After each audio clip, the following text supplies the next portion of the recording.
ദേവാമൃതം.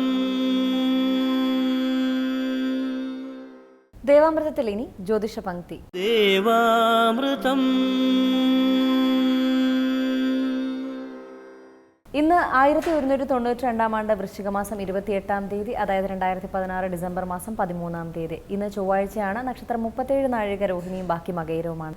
പതിവ് പോലെ ജ്യോതിഷ പങ്ക്തിയിൽ നമ്മളോടൊപ്പം ഉള്ളത് സർ ഡോക്ടർ പദവികൾ ഉൾപ്പെടെ നിരവധി ദേശീയവും അന്തർദേശീയവുമായ പുരസ്കാരങ്ങൾ നേടിയിട്ടുള്ള, നമുക്കൊക്കെ ജ്യോതിഷപരമായ മാർഗ്ഗനിർദ്ദേശങ്ങൾ നൽകുന്ന നമ്മുടെ പ്രിയങ്കരനായ ഗുരുനാഥൻ ഡോക്ടർ കുടമാളൂർ ശർമാജിയാണ്. വളരെ സ്നേഹാദരങ്ങളോടെ അദ്ദേഹത്തെ നമുക്ക് ഇന്നത്തെ അധ്യായത്തിലേക്ക് സ്വാഗതം ചെയ്യാം. നമസ്കാരം ശർമാജി. നമസ്കാരം. ഇന്നത്തെ കത്തിലേക്ക്. ബഹുമാനപ്പെട്ട കുടമാളൂർ സർ, എൻ്റെ പേര് ഗീതാമണി. ഞാൻ ദേവാമൃതം പരിപാടി സ്ഥിരമായി കാണുന്ന ഒരാളാണ്.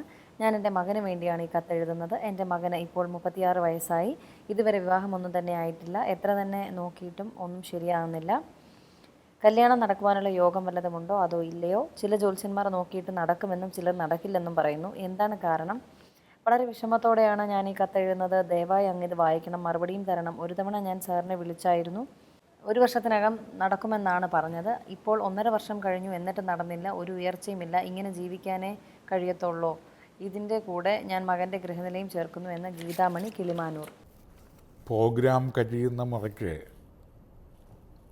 ധൃതഗതിയിൽ അനവധി ആളുകൾ വിളിക്കുകയും എൻ്റെ കൊച്ചു തിരുവാതിര കല്യാണം നടക്കും. ഒറ്റ ചോദ്യമാണ്. സാധാരണ നല്ല കോമണായിട്ട് ഒരു മഴക്കാലം അടുത്തിരിക്കുമ്പം മഴ ഉടനെ പെയ്യുമോ എന്ന് ഒരു മിഥുനമാസം ജൂൺ മാസത്തിൽ ചോദിച്ചാൽ ഉടനെ മഴ പെയ്യും എന്ന് സാധാരണ ഉത്തരവാണ്. മഴ പെയ്യുകയും ചെയ്യും.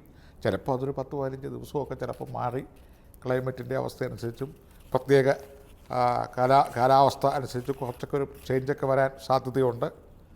അങ്ങനെയാവാം 1 വർഷത്തിനകം വിവാഹം എന്ന് പറഞ്ഞത്. കാരണം എല്ലാവർക്കും എന്തെങ്കിലും ഒരു ഉത്തരവൊക്കെ കൊടുത്തു വേണം പോകാനായിട്ട്. അതേസമയം ജാതക നിലയിൽ ഏതെങ്കിലും തരത്തിലുള്ള വിവാഹ തടസ്സം സൂചിപ്പിക്കുന്ന നക്ഷത്രങ്ങളുണ്ട്. എല്ലാ നക്ഷത്രങ്ങൾക്കും ഗ്രഹപ്പഴകളും നൽപ്പതിൽപ്പുകളും യോഗനിലകളും എല്ലാം ഉണ്ട്. അതുകൊണ്ട് ഒരു നക്ഷത്രം മാത്രം പറഞ്ഞാൽ ശരാശരി ഒരു ഫലം പറഞ്ഞങ്ങ് നിർത്താം. അതുപോലെ തന്നെ ചിലപ്പം യാത്രാവേളയിലായിരിക്കും ചോദ്യം വരുന്നത്, അല്ലെങ്കിൽ യാത്ര ചെയ്യുമ്പോൾ, അല്ലെങ്കിൽ അതിൻ്റെ മൊബൈലിൻ്റെ ചാർജ് തീർന്നുകൊണ്ടിരിക്കുമ്പോഴായിരിക്കും ചോദ്യം വരുന്നത്, അല്ലെങ്കിൽ ദുർഘട സന്ധിയിൽ ജ്യോതിഷനിരിക്കുന്ന സമയത്തായിരിക്കും, അല്ലെ തുറന്നു പറയാൻ വയ്യാത്ത ചില സാഹചര്യങ്ങളിലായിരിക്കും. അങ്ങനെ അനവധി ഇതെല്ലാം നമ്മുടെ സമയത്തെ ബാധിച്ചാണ് സാധാരണ നിലയിൽ വരുന്ന. ഒരു പക്ഷേ അങ്ങനെയാവാം. അല്ലെ കോമണായിട്ട് ഇപ്പം ഞാൻ മഴയുടെയും അല്ലെ വെയിലിൻ്റെയും മഞ്ഞിൻ്റെയും ഒക്കെ കാര്യങ്ങൾ പറയുന്ന പോലെയുള്ള ഒരവസ്ഥയിലായിരിക്കും വിളിച്ച് ചോദിച്ച് 1 വർഷം. അപ്പം ഇതിനകത്ത് വിവാഹത്തിന് നീണ്ടുപോകുന്ന ഒരു ഗ്രഹനിലയാണുള്ളത്.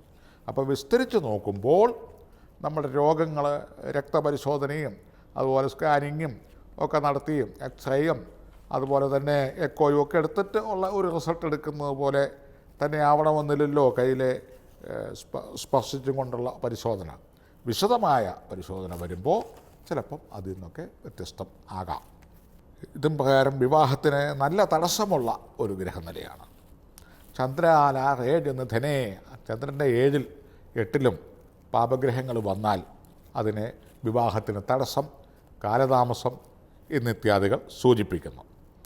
ലഗ്നത്തിൻ്റെ 12-ൽ പാപഗ്രഹങ്ങൾ നിന്നാലും 2-ൽ നീചഗ്രഹങ്ങൾ നിന്നാലും 4-ാം ഭാവത്തിൽ പാപഗ്രഹങ്ങൾ നിന്നാലും വിശിഷ്യ ഈ വിവാഹത്തിന് കാലതാമസങ്ങൾ വരികയും 37 മുതൽ 40 മധ്യയുള്ള കാലഘട്ടം വിവാഹത്തിന് യോഗകാരകന്മാരായി വിവാഹം നടക്കുകയും ചെയ്യുന്നതാണ്. ഇപ്രകാരമുള്ള ഒരു യോഗമാണ് ജാതക നിലയിൽ കാണുന്നത്. ഇപ്പോൾ തന്നെ 20, 16, 36 വയസ്സായി. ശേഷം 37, 40 ഉള്ളിലായി. ഒന്നുകൂടി വ്യക്തമായിട്ട് പറയുകയാണെങ്കിൽ ഗ്രഹനില പരിശോധിച്ചപ്പോൾ 2018 ജൂൺ മുതൽ 19 ജൂണിനകത്ത് പ്രതീക്ഷിക്കുകയായിരിക്കും നല്ലത്. ഈ കാലയളവിൽ ചാരവശാൽ വ്യാഴഗ്രഹം 7-ാം ഭാവത്തിൽ ചന്ദ്രൻ വരുന്നു. 7-ാം ഭാവത്തിലേക്ക് വ്യാഴം വരിക എന്ന് പറഞ്ഞാൽ മിഥുനക്കൂറുകാർ പാപദോഷമുള്ള ജാതകസ്ഥയ്ക്ക് അല്ല ജാതകസ്ഥർക്ക്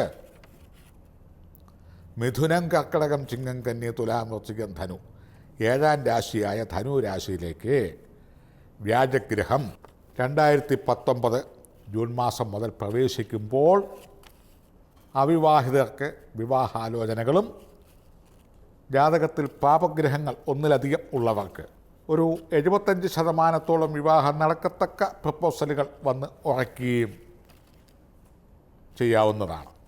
നല്ലവണ്ണം ഗ്രഹനിലകൾ നോക്കി, പാപസാമ്യങ്ങൾ നോക്കി, നക്ഷത്ര പൊരുത്തങ്ങൾ നോക്കി, ഗണപ്പൊരുത്തങ്ങൾ നോക്കി നടത്തേണ്ടതാണ് ഈ ജാതകത്തിൽ. 2019 ജൂൺ മുതൽ 2020 ജൂണിനകത്തായിട്ട് സമംഗളം വിവാഹം നടക്കാനുള്ള യോഗം ജാതക നിലയിലുണ്ട്. പ്രതിവിധി എന്നോണം പേരും നക്ഷത്രവും ചേർത്ത് ഒരു 8 ദിവസം സ്വയംവരം പത്മമിട്ട് ഒരു പിതൃ കുടുംബത്തിൻ്റെ പേരിൽ ഏതെങ്കിലും സാധുക്ക് കന്യദാനാദികൾ ചെയ്തതിന് ശേഷം സ്വയംവര പൂജ ഒരു 8 എണ്ണം നടത്തുക. ജലഗന്ധ പുഷ്പധൂപദീപ ജലാന്തം സ്വയംവരമൂർത്തിയെ സ്വയംവരപത്മത്തിൽ ആവാഹിച്ച് പേരും നക്ഷത്രവും ചേർത്ത് ഇണങ്ങുന്ന രീതിയിലുള്ള ബന്ധം വരണമേ എന്ന് പ്രാർത്ഥിച്ചുകൊണ്ട് അന്വേഷിക്കുകയും അതുപോലെ തന്നെ അവനവന് ചേരുന്ന രീതിയിൽ അതിനപ്പുറത്തേക്കോ ഒന്നും ചിന്തിക്കാതെ അവനവന് ഇണങ്ങുന്ന രീതിയിൽ അവനവൻ്റെ കൊക്കിനുള്ളിൽ നിൽക്കത്തക്ക നിലയിലുള്ള ആലോചനകൾ പ്രതീക്ഷിക്കുകയും അതിനുവേണ്ടി പരിശ്രമിക്കുകയും സ്വയംവര പൂജകളോ സ്വയംവര ഹോമങ്ങളോ 8 ദിവസം നടത്തുകയും ചെയ്യുക. ഉപയോഗിക്കുന്ന മന്ത്രം ഓം ഹ്രീം യോഗിനേ യോഗിനേ യോഗേശ്വരി യോഗഭയങ്കരി സകല സ്ഥാവരജംഗമസ്യ മുഖഹൃദയം മമ വശമാകർഷയാകർഷയ സ്വഹ. ഒരു 1008 വീതം ഡെയിലി ജപിക്കുക, അല്ലെങ്കിൽ പുഷ്പാർച്ചനകൾ ചെയ്യുക, സ്വയംവര യന്ത്രം ധരിക്കുക, അവർ ചെമ്പവഴരത്നത്തിൽ സ്വയംവര മന്ത്രം കെറ്റിയത് മോതിരവിരലിൽ അണിയുക. അതുപോലെ തന്നെ കുമാരിമാർക്ക് ഏതെങ്കിലും തരത്തിൽ ഉള്ള വിവാഹ സംബന്ധമായ തടസ്സങ്ങൾക്ക് ഉള്ള പ്രായശ്ചിത്ത കർമ്മങ്ങൾ, വസ്ത്രദാനങ്ങൾ, ധനസഹായങ്ങൾ, ഈ കാര്യങ്ങളൊക്കെ ചെയ്യുക. സർവോപരി 2019 കൂലങ്കഷമായി ചിന്തിച്ച് ഇത്തരം ഇണയെ തേടുക. ഈ പറഞ്ഞ പ്രതിവിധികളും ചെയ്യുക. 19 ജൂൺ മുതൽ 20 ജൂണിനകത്ത് സമംഗളം വിവാഹം നടന്നിരിക്കും. പൊതുവേ ഒരു വിവാഹത്തിൻ്റെ 1-2 അവസരങ്ങൾ കഴിഞ്ഞിരിക്കുകയാണ്. അതാണ് ഒരു വർഷത്തിനകം എന്ന് പറഞ്ഞത് നീണ്ടുപോയത്. കാരണം ജാതകത്തിൽ ചൊവ്വാദോഷം ഉണ്ട്. ജ്യോതിഷ പങ്ക്തിയുടെ ഇന്നത്തെ അധ്യായം ഇവിടെ പൂർണ്ണമാവുകയാണ്. ജ്യോതിഷപരമായ മാർഗ്ഗനിർദ്ദേശങ്ങൾ ഡോക്ടർ കുടമാളൂർ ശർമാജിയിൽ നിന്ന് അറിയുവാൻ ആഗ്രഹിക്കുന്നവർ താഴെ കാണുന്ന നമ്പറിൽ അദ്ദേഹത്തെ കോൺടാക്ട് ചെയ്യാവുന്നതാണ്. പ്രശ്നപരിഹാരങ്ങൾ സ്വായത്തമാക്കാവുന്നതാണ്. ദേവാമൃതം